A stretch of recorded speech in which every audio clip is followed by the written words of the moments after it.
Welcome to Realtors Roulette. Join Nicole, Alicia, and John as they uncover untold stories, insider tips, and hidden truths about real estate. Get ready to enjoy this episode coming to you from the beautiful Coppell Valley in Saskatchewan. Good afternoon. We're here with Marc Kelly from Kanuka Thuringer Law Office, here today to talk about escalation clauses. Now, Marc, the landscape in real estate has changed a lot this last year. We have this Form 917, which allows us to have a property on the market for a set amount of time, and then we have this new thing called an escalation clause. I know there's been a lot of controversy about properties going over ask and people getting furious that they've put in multiple offers. And what have you seen, or what can you tell us about how it works?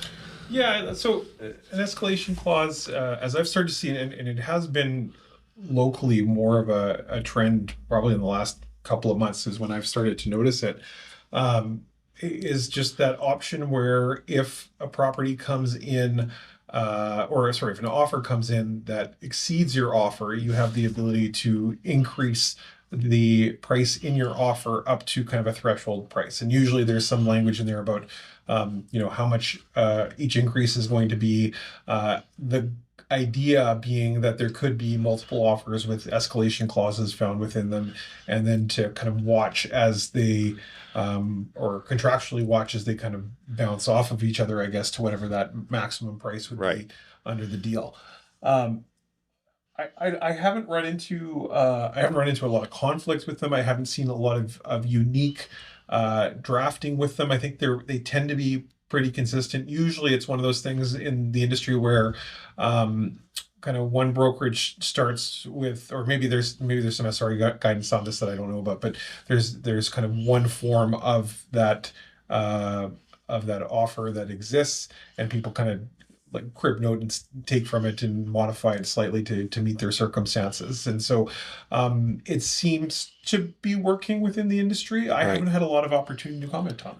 Right. I know I've used it, and the times that I have used it, the people feel they feel confident. I guess they can have a ceiling instead of coming back. And a lot of times we get multiple offers. We'd go back to the other agents and they'd say, we have multiple offers. Come back. Or what do your buyer clients want to do? And at that time, you either have three options. You can either pull your offer, you can leave your offer, you can escalate it. So naturally, a lot of the times the offers will get escalated, and they don't know if they're doing the right thing.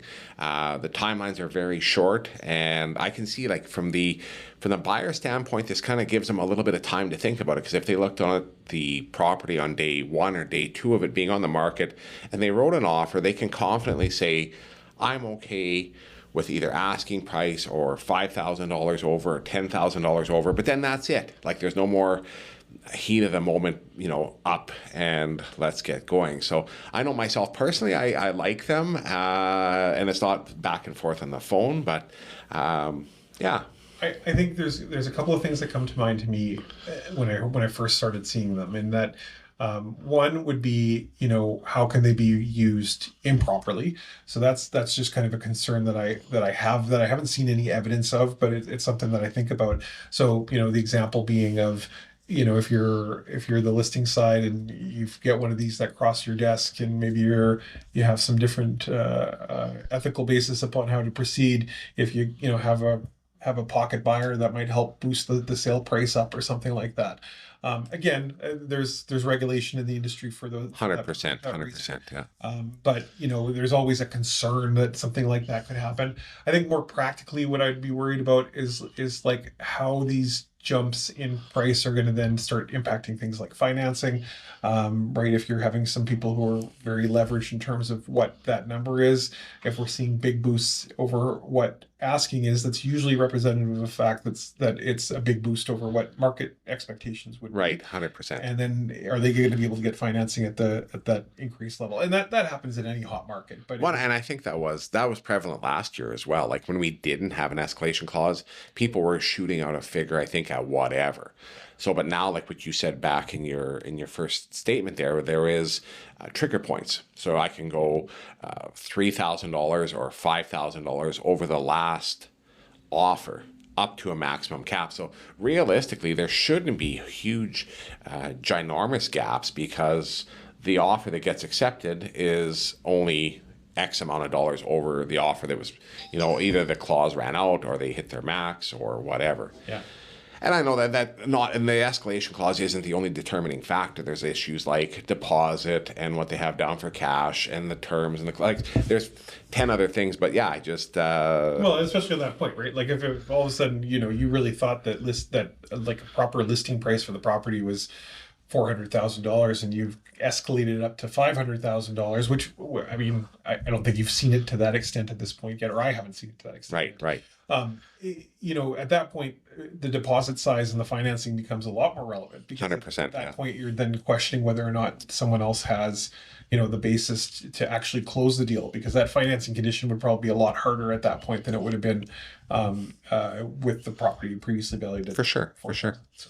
So yeah, I appreciate you taking the time out of your day to come here and talk a few minutes about that. And people, if you guys have any questions regarding that, give us a call. If you want, reach out to a lawyer, give Marc a call, ask him, the good, the bad, the ugly of what this is here. It's new. There's a lot of uncertainty of it. How does it work? What are the effects, the pros and cons? And yeah, absolutely, there is two sides to it always, but yeah, and we'll probably just see it as something that evolves as well, right? Because it's so new. Yeah, you'll start seeing some changes in language or kind of responsiveness to something that people weren't happy with. Maybe there's ways to manage some of these issues that are popping up. Maybe that you're going to qualify the offer in other ways around financing or something. I don't know, right. I think that'll be some of the stuff that will come from a couple rounds of these things being tried out. Marc, I appreciate your time today. No problem. Thanks.